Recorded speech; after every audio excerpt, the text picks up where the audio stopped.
As I mentioned at the start of our chat, you know, I've been a huge fan of you for most of my adult life. I've read all of your books. I've followed your extraordinary personal story.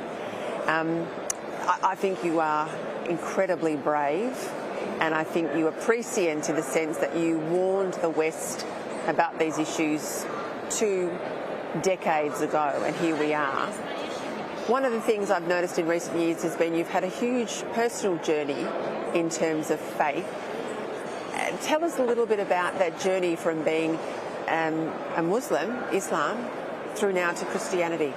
Well, that's been a long journey. So I think maybe some of my Australian audiences know about Infidel, where I told my whole story. I was born in Somalia. I grew up in Somalia and in Saudi Arabia, in Ethiopia and in Kenya, and then I was 22 years old when I came to Holland.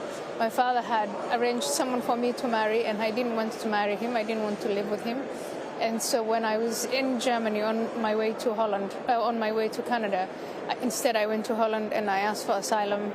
And I lived in Holland. I had a very good, happy life until 9/11, and that's when I really actively joined politics.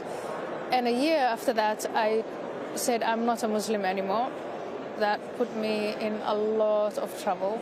I campaigned for Muslim women who were subjected to what's called honor violence. Yeah, and you've heard of female genital mutilation, honor killings. These girls are pulled out of school. They're forced into marriages they don't want. They're constantly beaten and punished.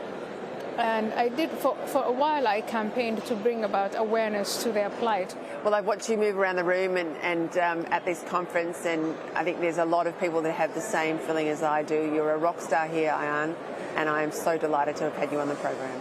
Peter, it's lovely to see you. Thank you very, very much for having me, and to be continued.